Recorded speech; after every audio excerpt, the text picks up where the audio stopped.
Our speaker is Reverend David P. Ramirez. He's the pastor of St. Paul's Church in Union Grove, Wisconsin. He earned his MDiv in 2008 and an STM in 2020 from Concordia Theological Seminary, Fort Wayne. His STM thesis is entitled Martin Luther and Religious Liberty. Pastor Ramirez has contributed articles to various publications.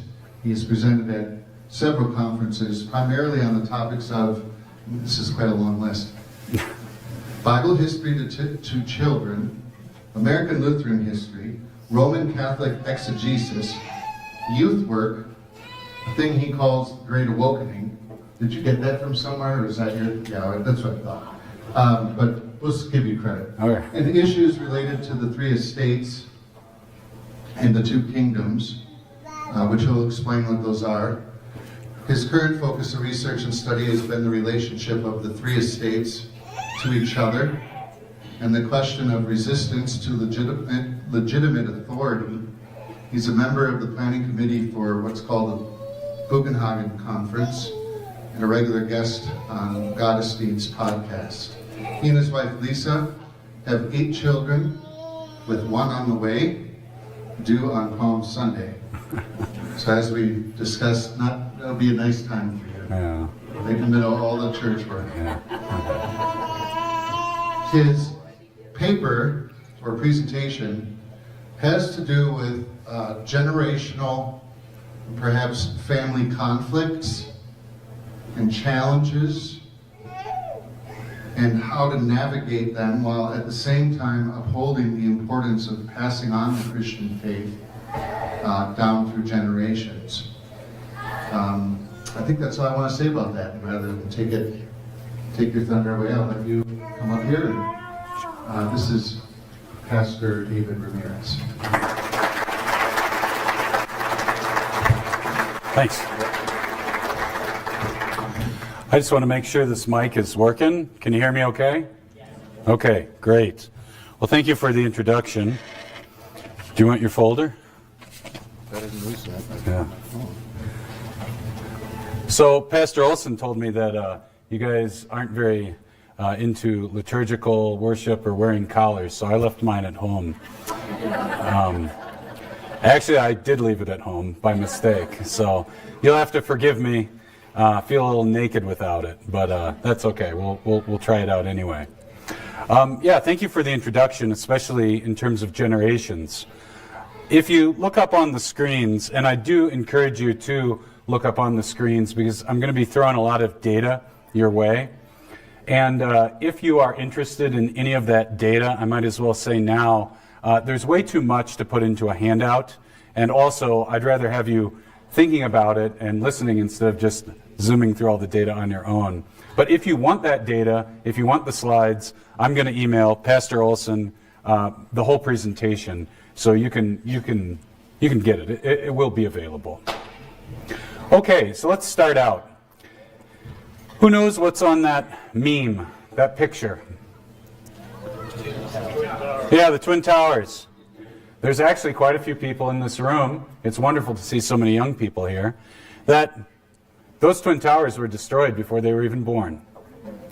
I mean, right then and there is kind of an amazing thing. Even for me, I'm only 43, and I can remember where I was, what I was doing, and everything surrounding 9/11 very, very vividly. Those of you who are older than me, whether you be 50, 60, 70, or beyond, I'm sure that you can think of similar national events in the same way. And yet, someone my age was not even alive during the Kennedy assassination or whatever you might be thinking about. So this meme to the left points to a truth that can be hard to accept. The world you were born in no longer exists.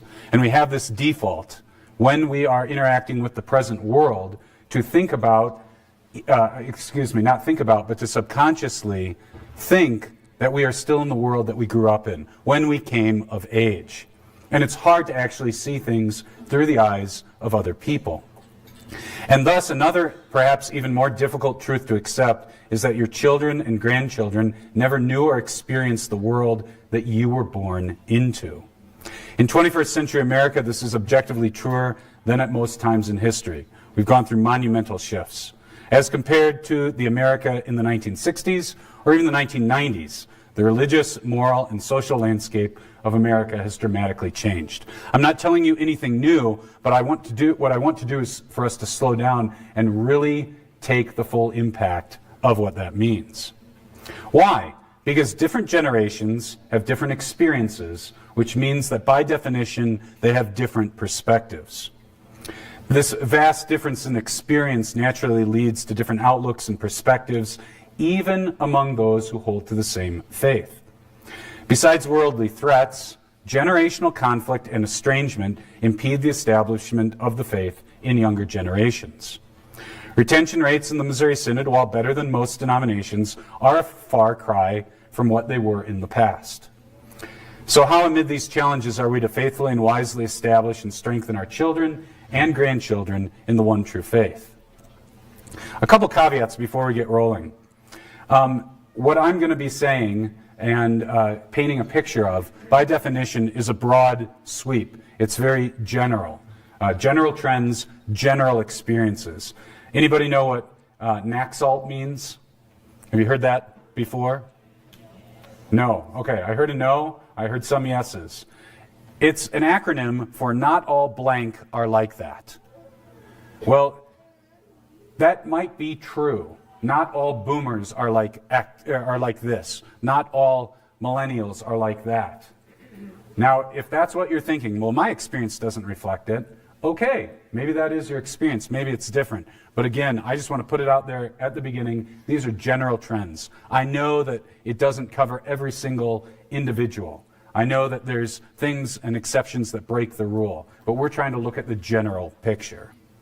And speaking of what we're looking at, this presentation really has a very specific focus. Not to knock international missions or say that it isn't important, but that's not my topic. I'm not getting up here to talk about international missions. It's of course also very important to reach out to those who are outside of our churches, outside of Lutheranism, or who were never Christians in our country. That's a very important topic, and I'm not going to be talking about it. My very specific focus is on young Missouri Synod individuals, and specifically young men and young boys, the generations that are, 30 and under, age 30 right now and under. So also, in terms of caveats or what to expect, today we're going to get the lay of the land. I'm going to throw a lot of data at you, a lot of charts. If you're an information junkie, you'll love it. If you don't like that, you might hate it. But don't worry, either later today or tomorrow, we're really going to dig into the scriptures and what they have to say, what their wisdom is concerning generational conflict, and then I'll move into specific applications for reaching out to our younger generations. The picture in front of you, what do you see? How would you describe this? Say it loud. An argument between whom? A young couple. Okay? So when you think of this image, or you look at this image, is this a positive thing or a negative thing? Negative. Okay. I want to change your opinion of that. So it is negative. I agree with you. It's negative when there's conflict, or at least sinful conflict, in a relationship. Let's say these people are married. If you ask your pastor, though, I would bet my bottom dollar that if he had a couple come in to his office and say, Pastor, we have lots of problems, X, Y, and Z. We don't need to know what they are. And they are very antagonistic to each other, even yelling and shouting at each other. I guarantee you that he is taking a positive outlook on this situation. And I'll tell you why. Because number one, they actually, what? Came. They came. And you said it, the gentleman right here. Say it again, please. They care. If people are yelling at each other, they actually still care about what? The relationship. They care about what the other person thinks. You know it is really dangerous and a really bad situation as a pastor or as someone who's related to the couple if they no longer even fight. That means they've gone beyond the point of actually wanting to move the other person in one direction or another on whatever issue it is. They no longer care about the other person's opinion. In fact, apathy now reigns supreme, and they're drifting further and further apart. Yeah, this scene does not depict something that is probably healthy or good, but it certainly isn't the end of the road. It certainly isn't rock bottom.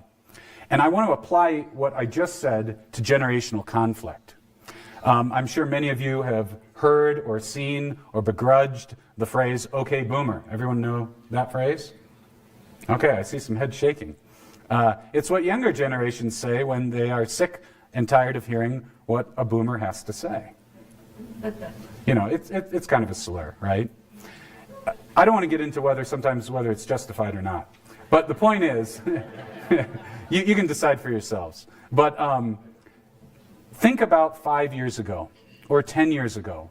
The level of antagonism, outward antagonism between generations was actually much higher than it is today.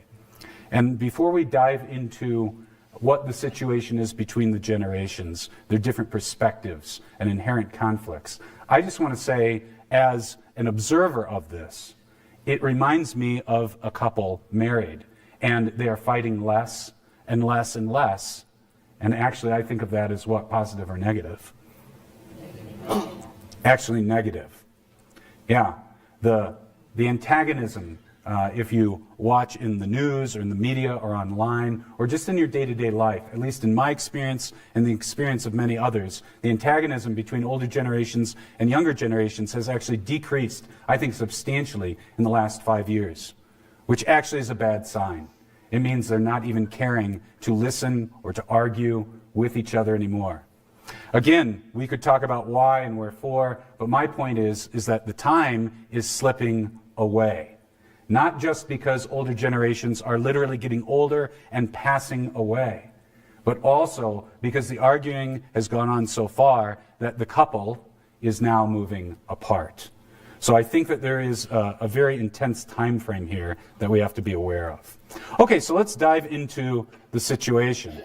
The scheme that I've done with the schema that I've done with the situation is to try and walk us through what America was like according to the three estates, which I'll explain in a moment, for someone born in 1960, 1980, and the 2000s. Again, like I said at the beginning, your mileage may vary about your personal experience, but I think it's a fair representation overall. So who here was born 1960 or early 60s or before, if you'd raise your hand? Okay, so not half, but a very solid group. Who was born around 1980? 5 years either side. I'd say less, but not tons less. Who here was born in like the late 90s or 2000 and beyond? Okay, so we're actually split pretty evenly. I will admit, I didn't think that was going to be the case. I'm going to blame Pastor Olson for that, for giving me bad info. But I asked for specific data, birth dates for all the attendees, but he didn't provide it. I'm sorry. But that's the schema, kind of to walk through the American situation for someone, generally speaking, 1960, 1980, and 2000. According to the three estates, the three estates is a teaching, even before Luther, but Luther made it very prominent, about what are the fundamental institutions that God sets up, earthly institutions. Well, the most fundamental and most important is the family, the institution of marriage and what flows from that, children and everything actually. But then flowing from the family, just very briefly, you have two other institutions, the church and also civil government. And so that's how we're going to walk through this. We're going to walk through each situation, and we're going to start actually with the religious situation, the general religious situation in America. I just want to give you a quote from the Pew Research Center. Only a few decades ago, a Christian identity was so common among Americans that it could almost be taken for granted. As recently as the early 1990s, about 90% of U.S. adults identified as Christians. So we don't even have to go back to the 60s to find that to be true. This is the 1990s. And a theme that you'll see all throughout this kind of schema is going to be You see kind of the most stability for those born in the 1960s. Those born in the 1980s, they actually see the change happening as they're growing up and coming of age. They see the decline in many ways and the shifting in the religio, social, and familial situation of America. And then in the folks born in the 2000s, they actually have no recollection of what we, most of us anyway in this room, considered as normal. They don't remember Eisenhower's America. They don't even remember Reagan's America. And so they don't even have a memory of what was. The decline had already happened, or at least was in full swing. But yeah, the 1990s is very interesting. And there's a guy named Aaron Wrenn, a religious commentator, and he came up with this kind of way to talk about it. And I think he's an interesting commentator. I don't always agree with him, but this is definitely very insightful. He's putting words and terms on things that you already know. It's not like he's coming up with this, but he's putting terminology on something that I think we all have experienced, unless you're of that youngest age cohort. But I bet you have heard enough from your parents and grandparents to recognize the truth in it. He came up with this kind of schema about the change in American society as it related and relates to Christianity. And he calls it positive world, neutral world, and negative world. So he's observed that since the early 90s, America's cultural stance has moved from a generally positive view of Christianity. I'm not trying to deify the 1960s. There were lots of problems. But in terms of the general American Christian scene, most people identified as Christians. You could basically take it for granted. And society at large had a positive view of Christianity. And then he says that it passed through a brief neutral phase. Starting in the mid-90s, he locates this neutral phase between 1994 to 2014. Myself, I was born in 1981, and I remember this. I remember the late 80s and the early 90s, and you could take it for granted. Now again, it depends whether you're in the heartland or in California. Your experience may be different. You might shift those years around for your specific community. But I definitely resonate with his observation. The 90s, from the early 90s to the late 90s, were a huge shift. And so that shift really went from about 94 to 2014, or rather that neutral phase, where American society looked at Christianity in, okay, we don't assume that we're going to promote it, but we're not super antagonistic to it. To now, after 2014, that is linked up with the Great Awakening, where you have an explosion of the most radical ideologies. You can think of radical feminism, you can think about transgenderism, you can think about Obergefell, enshrining gay marriage in 2015. So the Great Awakening was about from 2013 to 2018. If you remember those years, you can think about how fast the rhetoric shifted in our nation. And thus, the nation started holding or having a posture of a very negative opinion of the Christian faith and towards it. Does this resonate with your experience? Okay. Again, he is not actually trying to come up with something that he invented, but rather he's trying to put terminology on what he had observed. To get back to the 90s, I think it is an important point. Here is a little graph, the first of very many, where you see the religious affiliation of 18 to 35-year-olds. And you can see that, as I said before, you've got a very, very high adherence to Christianity. Again, I'm not saying that they actually attend. I'm not saying that they're officially affiliated with a denomination. This isn't sorted out into where the line of true Christian orthodoxy is. But you see that rather straight line from 1973 until about 1991 or 2. And then where there's the shaded portion, you see a downslide. And that's between the early 90s to the late 90s. It's down 14%. So this is a visual representation of what I was talking about earlier. And of course, that slide was just the beginning, and it's been a downward slope ever since. At the same time, not only was there a down slope of religious affiliation or adherence, but also a rise of the quote-unquote nuns, those who did not say that they were anything, you know. So that spiked in the early 90s to the late 90s. The trend slowed down, but it continued to go up and up and up. Now this chart shows 18 to 35-year-olds, but I would like to show that it was true of all Americans. I know that this chart is very small, I couldn't get it better for you, but as you can see, the chart and the lines basically follow the same trajectory. The only difference is that it's not about young people, it's about all U.S. adults, and it's basically the same time frame. But of course, things were worse with younger generations in terms of leaving the faith or no longer believing in God. Not even just the Christian God, but God in general. So as you look at these lines, the silent generation is pretty stable. The boomers are basically a flat line. Gen X, the best generation, of course, slightly even rises.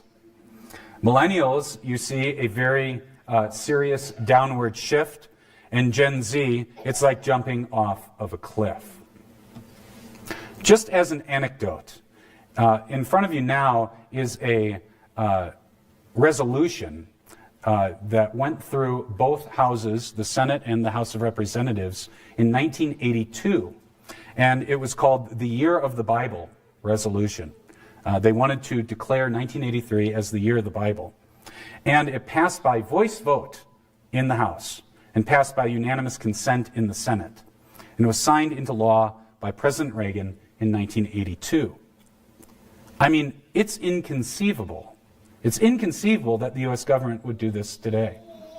Now, things are changing. I mean, when I wrote this presentation, it was before the election. But let's be honest.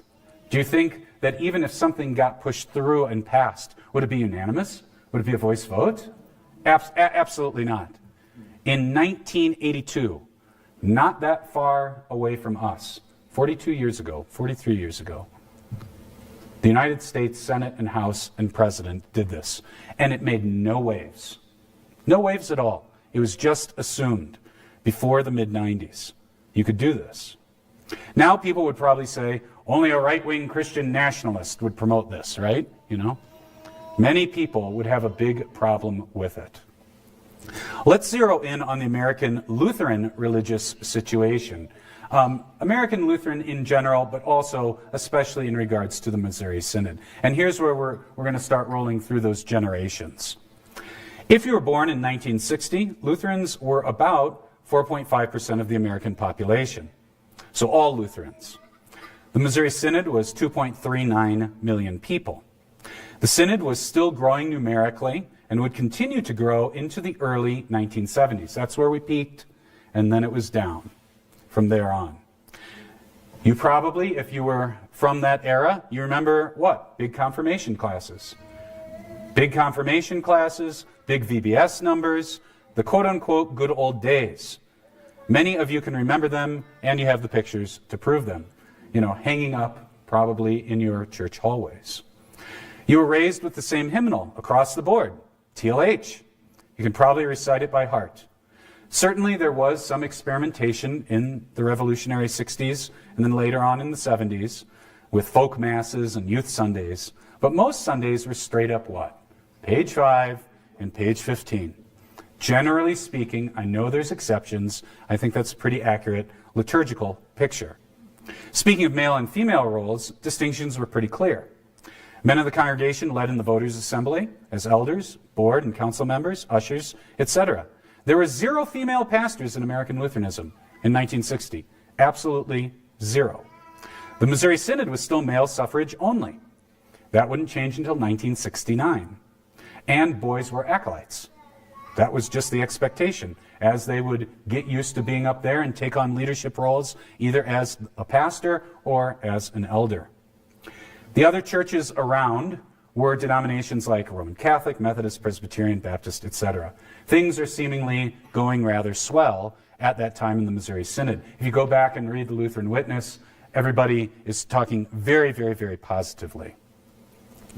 Okay, let's talk about, after the revolutionary 1960s, the filtering down of the changes that were made in the 60s in society at large really filtered into the 1970s. Family life between the 1950s and 60s, there wasn't actually a radical change. I've read a lot of good literature on this, but when it actually hit the American family was in the 1970s. And in the church, what's between 1960 and 1980 in the Missouri Synod is, of course, the battle for the Bible. So if you were born in 1980, Lutherans were about 4% of the population of the United States. Not a huge drop, 0.5%. And actually, between 1960 and 80, the Synod grew and was now up to 2.62 million. But now the trend was down. The Synod was now numerically declining since the early 70s, and more importantly, for future numbers, was aging very quickly. The schools, confirmation classes, youth programs were not what they used to be, but still in existence. I can think back to my own life. I heard many, many times, well, your confirmation class is nothing like the good old days. But we still had confirmation classes. My confirmation class was about 15 or 16. So the things were still holding, even if they were declining. Most LCMS-raised folks from this era were raised with standard Lutheran worship, though the liturgical chaos heated up through their youth. So anybody remember when LW came out? 1982. So LW is quickly on the scene. I know that it wasn't universally adopted by any stretch of the imagination, and usually there's a lag in terms of people buying it, but things are starting to change.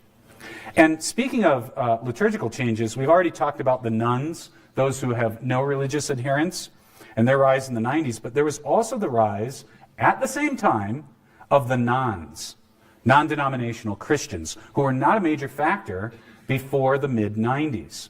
And of course, the connected church growth movement really taking off during that youth and coming of age period of people born in the 1980s.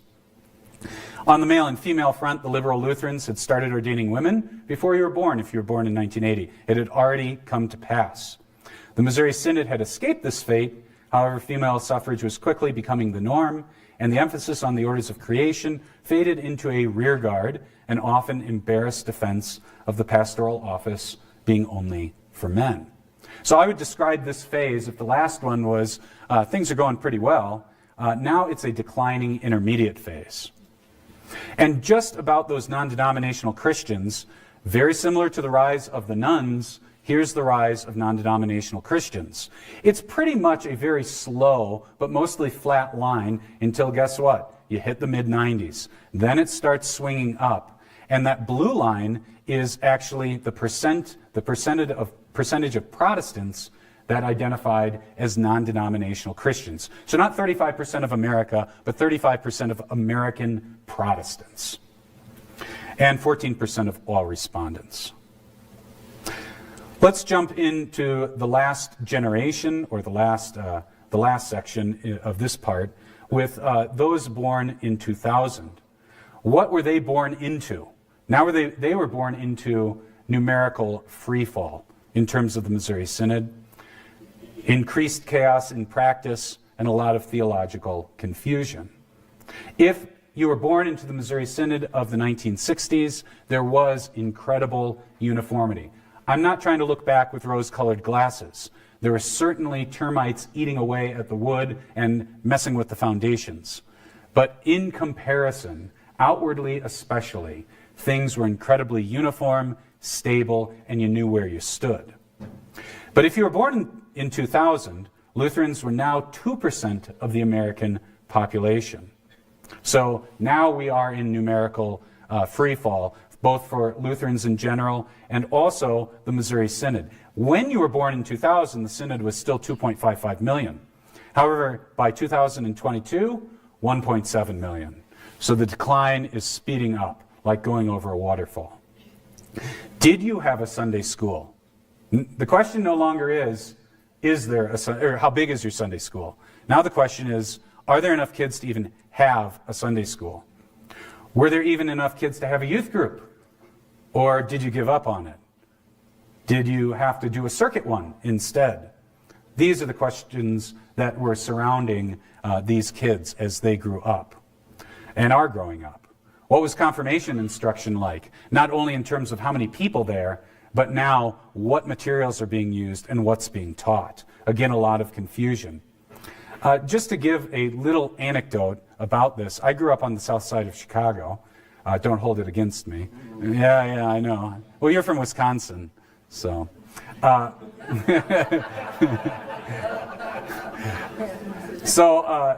the south side of Chicago, there were all these parochial schools from the glory days, and they were all part of this, sports league, basketball, lots of different sports. And I went to a parochial school, and I participated in this, and it was very interesting because you always constantly heard that same refrain.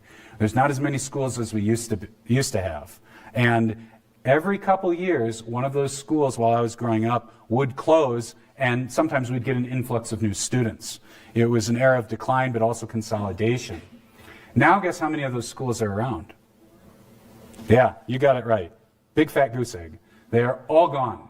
Now, I know Chicago's a different situation. It's an urban setting, so there's different challenges and different sociological patterns at work. But I mean, the contrast, I cannot even express to you between what I heard about what was compared to what I experienced to, it was actually several years ago, hearing about the last school in that league finally shuttering its doors. What also was going on? What else did those people grow up in? Now they have been born into a total loss of a common language and church culture. That might be different here in Wyoming. Again, I'm talking about general in the Missouri Synod. So a fragmented church, like we'll see later, a fragmented country. Though very few churches use the 1943 Catechism anymore, most people, interestingly enough, even at Synod conventions, say, put the best construction on anything, on everything. Who says it that way in this room? When you quote the 8th commandment? Well, you're not even old enough.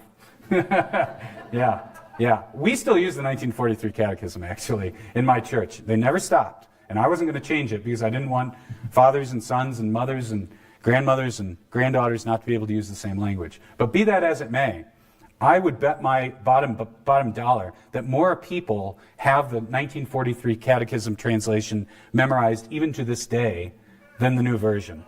And I don't think anyone would take me up on that bet.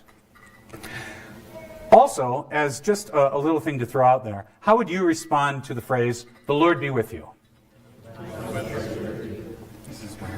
Yeah, this is Wyoming, I know. Yeah, yeah. But I did hear a couple, "and also with you." So it's actually kind of nice that that's the controversy. And for you guys, it's not much of a controversy. But I mean, think about those three phases. In 1960, everyone said, without exception, "and with thy spirit." For those of us who grew up in the 80s and the 90s, there was that growing divide between "and with thy spirit" and "also with you." Now, someone born in an average Missouri Synod church, if they heard those words, you might not be sure that they were even being used in the liturgy they grew up with. That's a whole nother step between "and with thy spirit" and "also with you." What about male and female roles? This generation, again, maybe not in Wyoming, but the Synod in general, this generation has had female elders, quote-unquote readers, and congregational chairpersons. They were almost certainly girl acolytes in their experience. And there's almost zero distinction between men and women left in much, not all, but much of the modern Missouri Synod, even women at the seminary.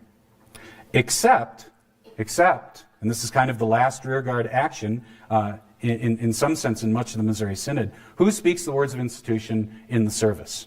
Outside of that little box, there's a lot of places doing everything else. And even that, as we saw, a year ago, some congregations are having the choir sing it. And I don't mean like a choir with robes, but rather a praise band singing the music and the words. Yeah. So in terms of charts, I want to show you one more chart. And yes, retention rates have gone down in the Missouri Synod. We have not brought in as many outsiders, even though as compared to most other Christians in America, we are doing better on both of those things. But obvious number one reason that this is happening, this huge decline. I'm not talking about the chaos in practice and theological confusion, but the decline of numbers. And Dr. McPherson, I think this is one of your charts. Yeah, I did not give you credit, but now I will. But Dr. McPherson, if you want to hear more about this, wrote an excellent paper in 2016. Yeah, it was a demographic study on the Missouri Synod. And this is the most significant chart in my humble opinion. Would you agree with that? Okay, sure. I paid him. So, yeah, child baptisms. Look at that roller coaster. And it's all down. That is the single number one factor, hands down, of why the decline is happening. And his chart only went to 2015, and the numbers are worse. Okay, I want to pause there because we've made it through kind of that schema of 1960, 80, and 2000 on the religious situation. How much time do I have left, actually? How long have I been going? I got 20 minutes. So let's pause a little bit for any questions or responses. I think you are going to be asked to wait for the mic. Yeah.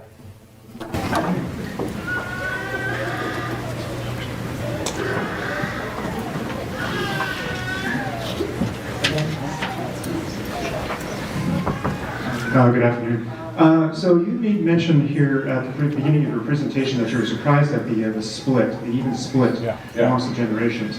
I'm just curious, what were you expecting coming into this? I was expecting over half born closer to 1960. That was my expectation. But I mean, I've been to Wyoming before, and I knew there would be young people. But I mean, that's great. It's a wonderful thing. But I wasn't expecting something radically different, but just more skewed towards the older generations. Yeah. You got a question here?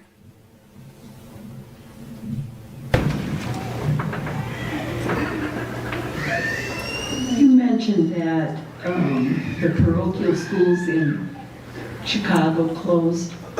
Where do you think most of those children went? So just to clarify, on the south side and in the city. So I wasn't talking about the whole Chicago metropolitan area, but just on the south side, inside the city. But to your question, where did they go? They left. Actually, let's just be honest. They weren't conceived, and they weren't born because they were either contracepted or aborted. So that's part of it.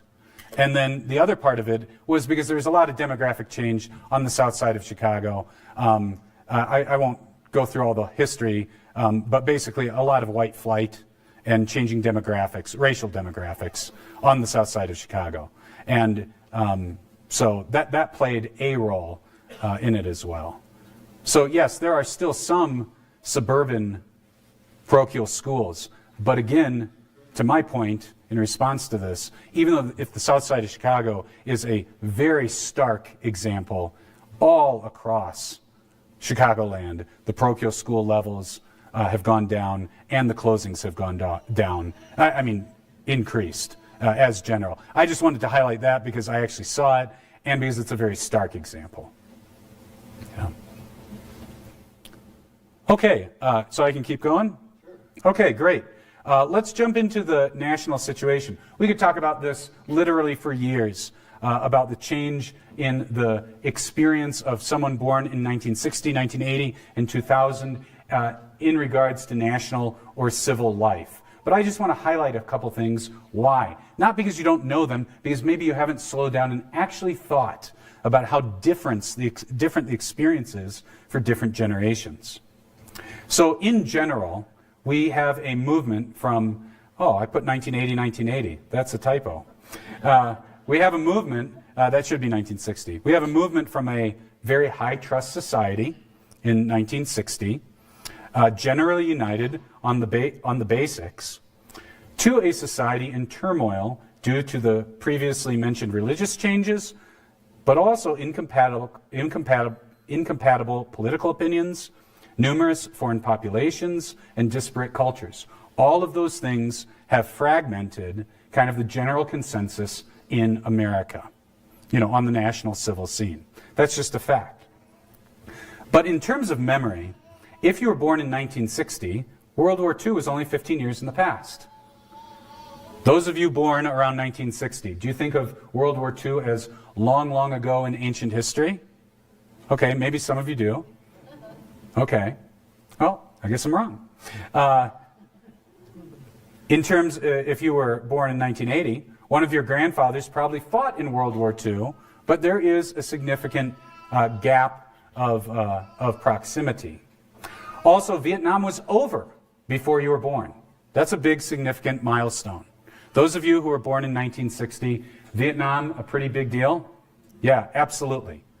Absolutely. No matter what you thought about it, and I'm not here to litigate history or anything like that, but it was a momentous thing in the life of your generation. But at the same time, if you're born in 1980, the memories were still very, very fresh.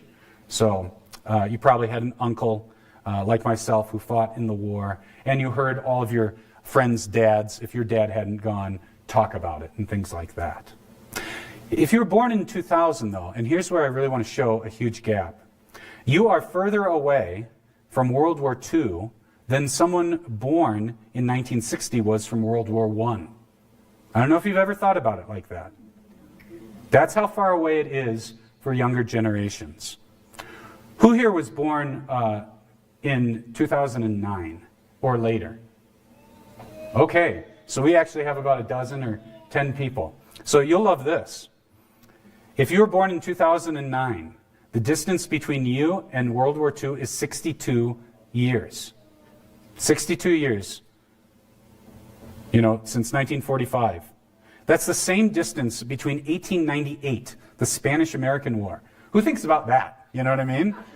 And I'm not trying to compare World War II. That's a worldwide conflict. I get it's apples and oranges. But I mean, whoever thinks about, well, I had a great, person fight in that. Nobody thinks about that. And so for these young people being born in 2009, their distance in time, their temporal distance, is the same as someone born in 1960 to the Spanish-American War. I mean, that's if you think about that for 15 minutes in the coming weeks, I really, really would be pleased.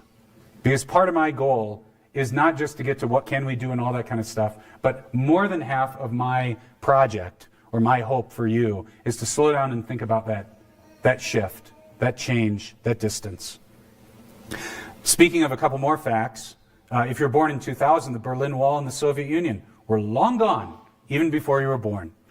I mean, I still remember when that happened. I'm only 43,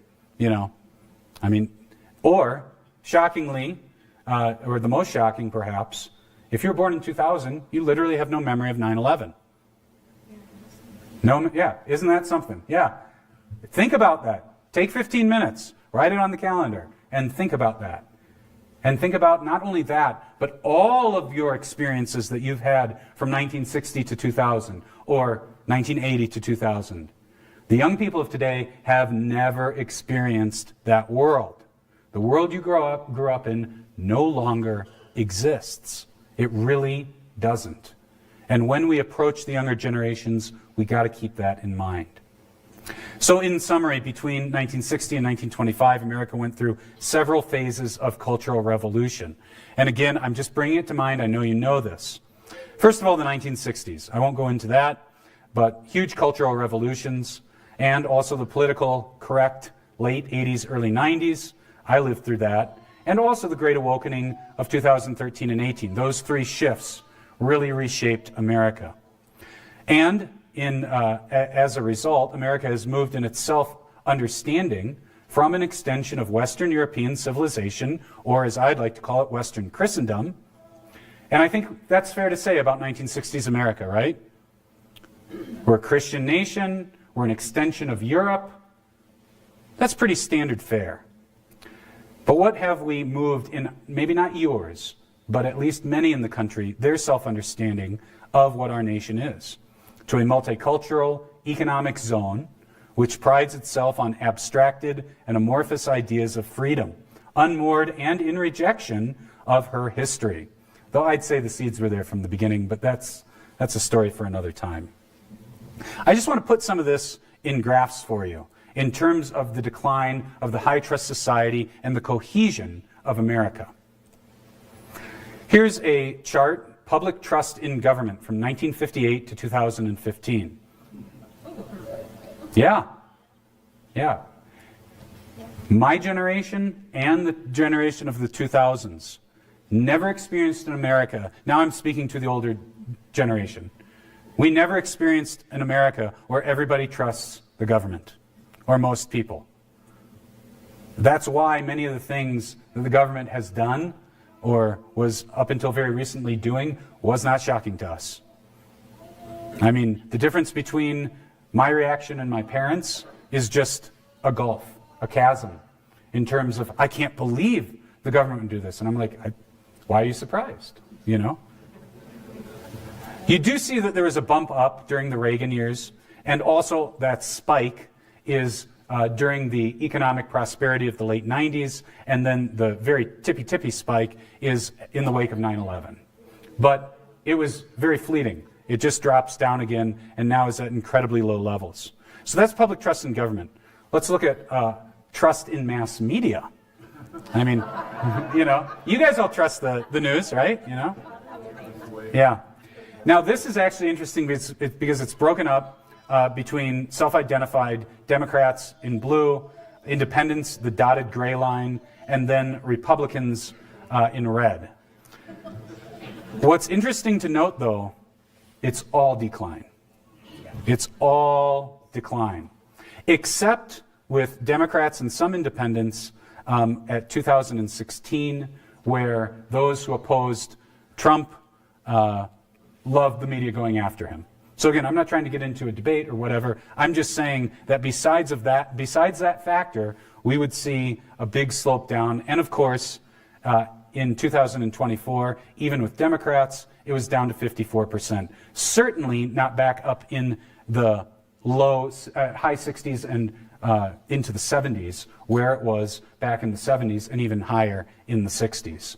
If you notice that one very stark number, Republicans trust in mass media, which the vast majority of the Missouri Synod is. So this reflects, this is a pretty good metric of where your average Missouri Senator is. It's down at what? 12%. Here's another way to look at this. A nation torn asunder. So if you look at this, this is the overlap of political opinions between Republicans and Democrats. And if you look at the one on the left, 1994, it's fair to say, while there are some edges, there's generally quite a bit of what? Overlap. Quite a bit of overlap. If you remember the 90s, the parties could reach out and compromise on things. Even in 2004, the country had shifted to the left by about a point overall. There still is quite a bit of what? Overlap. 2017, and that is, what, 8 years ago? And I know it's only pulled apart more. So 2016, the overlap is far less than the non-overlap. And I think we all know this. I'm not telling you anything new, but it's a helpful visualization. And those born in the 2000s have never experienced those other metrics. If you're born in 2000, that middle graph or chart, you're only 4. And things quickly picked up the pace from there to 2017. So the nation is being torn asunder, and some of these positions are truly irreconcilable. So, I mean, it's not surprising, but I just wanted to put it in front of you. How much time do I have? I'm probably at it. 6 minutes. 6 minutes. Let's do some questions and comments because I don't want to dive into the economic situation. Any questions or comments so far? Can you talk about why a common language saying the same things is important across generations? Yeah, sure. I think you got a question there, so I'll answer. Saying the same words is important across generations. Very simply put, so that you're on the same page, literally. So that you can pass down the right words, and not just the right words, but to be able to recite it with your children and your grandchildren.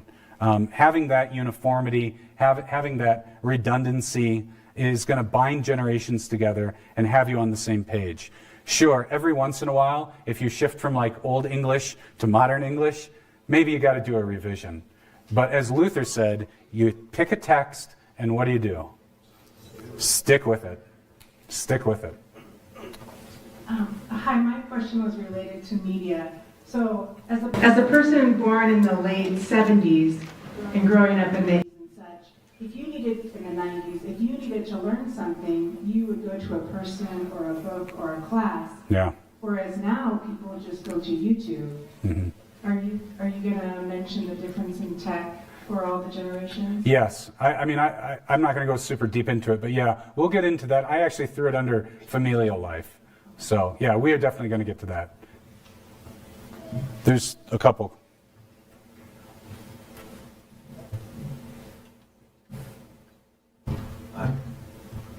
Two things. Your experience in Chicago has pretty much been replicated in a lot of other places too. Detroit, Cleveland, St. Louis, Pittsburgh, Buffalo, Baltimore particularly.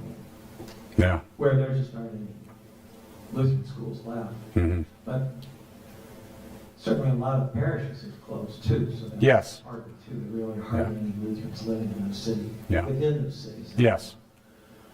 The other thing is my son is an English teacher in a very good public school, a high school in Colorado, and soccer coach too, interacts with lots of children.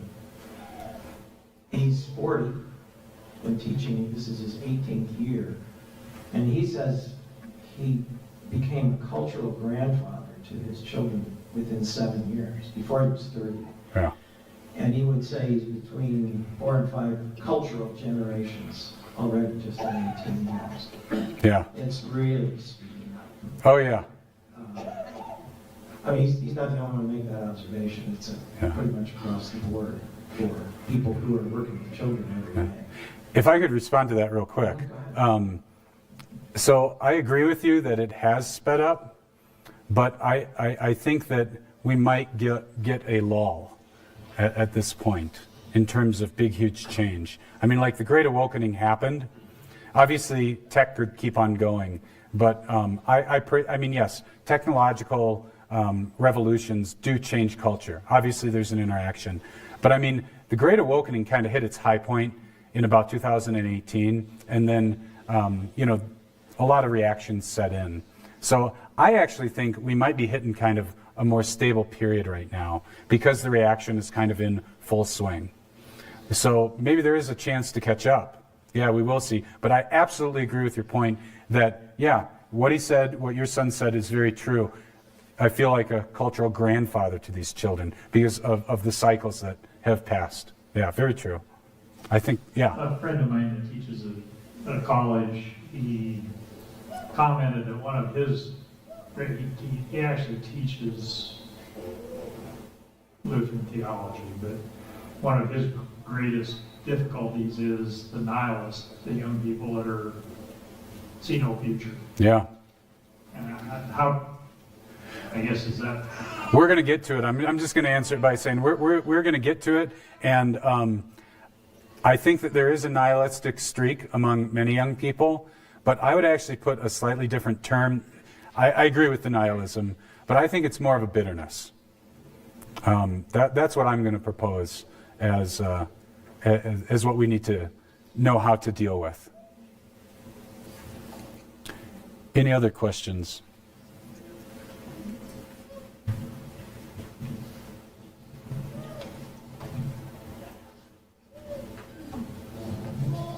Kind of an observation, looking at your graph at 2017, it seems like the liberals are more, for lack of a better word, adamant about staying really hardcore, and the conservatives got to where they were more accepting, possibly. Do you see that turning and coming back now? Yeah, I mean, I'm not sure exactly what you mean, but I'll take a stab at it. I think that what happened is you can see this shift in 2004. And I remember the difference between what was a conservative in 1994, a conservative in 2004 had shifted to the left, generally speaking. And I think, the main trend in American society from that kind of 90s shift was, to the left. Yeah, that's your left. And now we are seeing kind of a change. Because some people will say, and I think this is an important point, some people will say, oh, everybody's so extreme now. Everybody's so extreme. Give me a break. Like, the left is extreme. The right is not. You take a conservative from 1960, let alone 1930, and you put him today, he would be beyond any fringe that we even have on the national scene, frankly, on a whole host of issues. So, I mean, I think that the story of this being torn asunder is that you have a general trend to the left in America from, mid-century, and I would argue even before, and now finally people are actually reacting to it. So, I don't know if that gets at what you're talking about. You've got someone right. Do we have time for one more? One more. Better be good. Does any of your data show, so there's a decline in Lutheranism, but does that also take into consideration the number of people moving toward Lutheranism from other denominations? It does take that into account. Yeah, so the data, there were two parts of the data. There was the data on what percentage of the American populace is Lutheran, just any Lutheran, and that declined from 4.5 to 4 to 2 over those 3 generations. The other metric that I gave you was just the raw number of Missouri Synod members. So peaking actually in the early 70s and then in free fall since then. So it's even worse than we may have thought? No. Those numbers accurately reflect those 2 metrics. And again, that's why I highlighted the birth rate, because yes, retention and bringing in new people is not what it used to be, but we're actually doing better than most denominations. That's like we're the best of the losers, I guess. I don't know. Yeah, but at the same time, my point is that like we are doing well on those metrics as compared to other Christians, yet those factors are net negatives, but they don't show the big piece of the pie. The big piece of the pie is births. That's just hands down the biggest factor. And frankly, because I know Dr. McPherson had several papers written opposed to this idea, anybody who says that just doesn't know how to do math. It's really that simple. It's not even like a theological debate. It's just numerical. Yeah. So. Okay, we'll take a break, and when you hear the organ start up, cantor, we'll be taking, I'll be receiving hymn suggestions from which I will select one that I like. That's great.